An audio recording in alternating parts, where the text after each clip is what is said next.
Welcome to the Plato Paradigm, a paradigm shift in reading Plato's dialogues. Episode 169, IO 532d to 533a. IO, talking to Socrates, has just said that he enjoys listening to you sophoi, you experts. And I argued that he meant by sophoi, sophistai, sophists, because he doesn't know that Socrates is a sophos in a particular techne called dialectike, because no one knew about that techne at the time, apart perhaps from Socrates himself. Of course, by the time Plato wrote the dialogue, the techne of dialectike, the dialectike techne, was well known to people like Plato. To be a sophos, you need a techne. You cannot be an expert without being an expert at a craft, or an art, or a skill. It was fiercely debated at the time whether a sophist actually had a techne, but we can imagine that a rhapsode has a techne, and it's feasible that Io himself is an expert at rhapsody, especially given that he keeps winning first prizes in competitions. This, however, is the very point that Socrates has been trying to clarify, or trying to get Io to realize that there is a problem. If he's an expert, why isn't he an expert at all poets and all of their poetry, and what exactly is the techne about? Do poets and rhapsodes have the same techne about words, about the composition using words, or are they two different techne? To get the conversation back on track, Socrates has to return the idea of Sophia back from himself to Io. Buloimen an se alethe legen, O Ion. I would wish that you were saying true things, Io. In other words, that Socrates and others Io admires are sophoi. Ala sophoi men pueste humes, hoi rhapsodoi kai hypocritai, kai hon humes adeteta poemata. Egode uden aloe talethe lego, hoion ekos idioten anthropon. But sophoi, no doubt, are you, the rhapsodes and hypocritai, interpreters will say, and those whose poems you sing. But I speak nothing other than true things, as is reasonable for a private person. The ones whose poems the rhapsodes sing are, of course, the poets. So Socrates has lumped together the rhapsodes, the interpreters of poems, and the poets themselves as sophoi.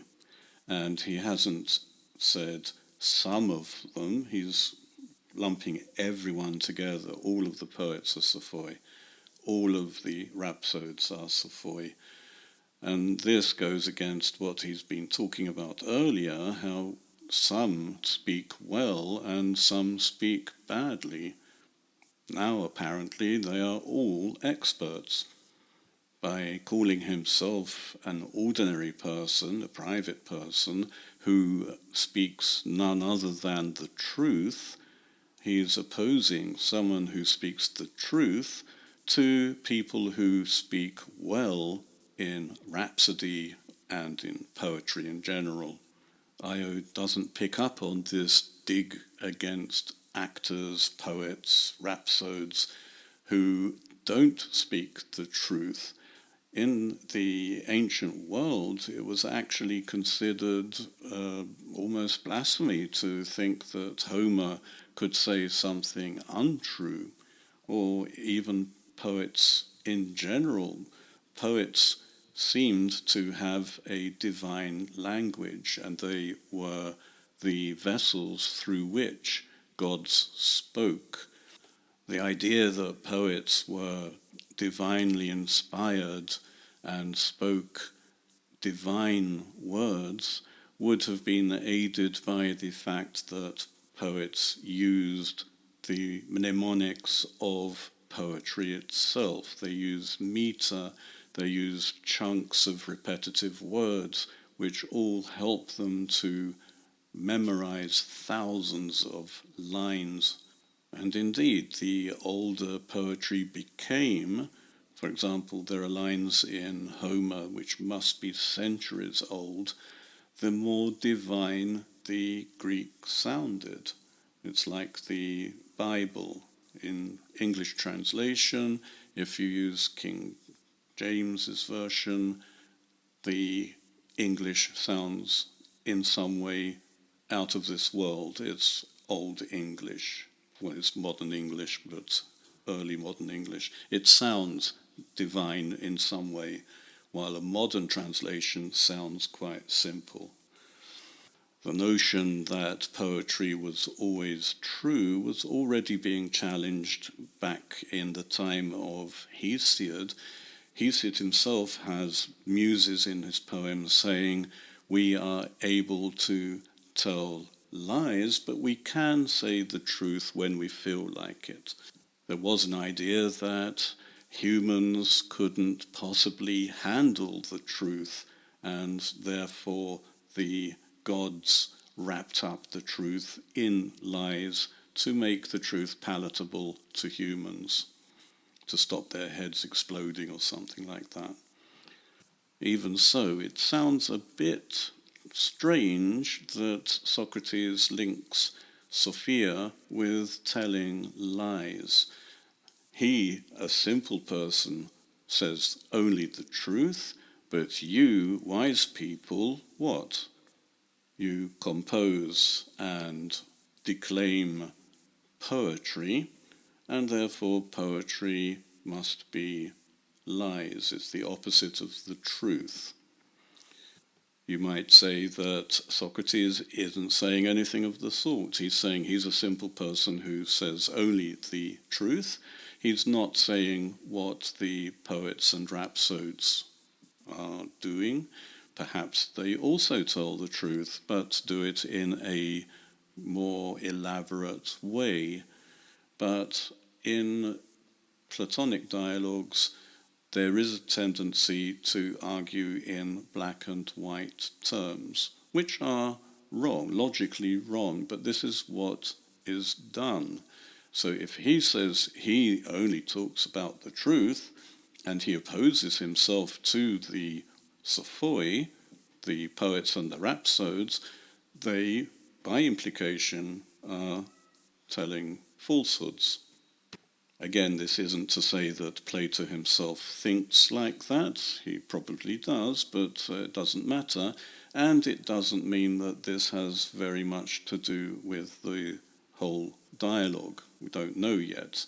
The main point is that Socrates has moved the whole idea of Sophia back from himself. He isn't the Sophos. The rhapsodes and the poets are the Sophoi, and this will allow him to continue examining what the techne of rhapsody is. Io hasn't reacted, so Socrates carries on. Epe kai peri tutu hunun eromense theasai hos faulon kai idioticones di kai pantos andros gnonai ho elegon ten autene nai skepsin epidan tis holen technen labe. Since even about this, which I asked you just now, see how worthless and ordinary it is, and of every man, to know what I was saying, that it's the same examination whenever someone takes the whole techne. This is a point Socrates made earlier, that if you want to ask a question about a techne as a whole, It's the same question for any techne. It doesn't matter what the content of the techne is. Labomen gar to logo graphike gar tis esti techne to holon. Nai. Let's take for the argument graphike is a techne with regard to the whole. Yes, graphike techne is the art pertaining to making impressions like writing or drawing. We could call it drafting, but I think from the examples Socrates is about to bring, we're talking about art, painting. To someone who knows that graphike refers to more than painting, usually it could refer to writing, drawing.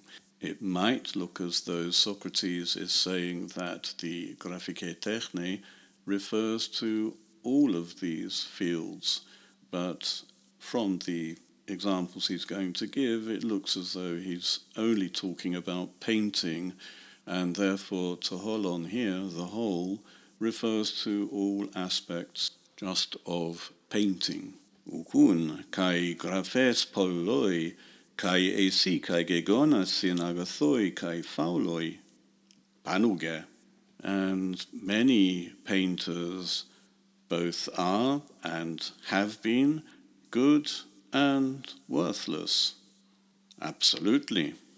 Ede untina edes hostis perimen polygnotu tu aglaofontos de nos estin apophainen ha iute graphe kai ha me perideton alon grapheon adunatus. Well then, have you ever seen anyone who, about Polygnotos, the son of Aglaophon, is terrific at pointing out what he paints well and what not, but about the other artists, he's unable.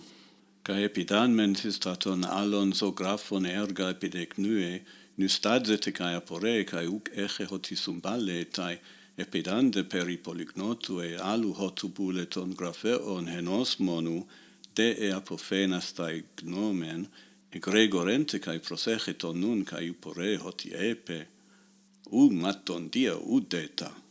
But whenever anyone exhibits the works of the other artists, he nods off and is at a loss and has nothing to contribute. But whenever he has to express an opinion about Polygnotos or any other of the artists you wish, as long as it's one only, he wakes up and pays attention, and he's well supplied with what he might say. No, by Zeus, not at all.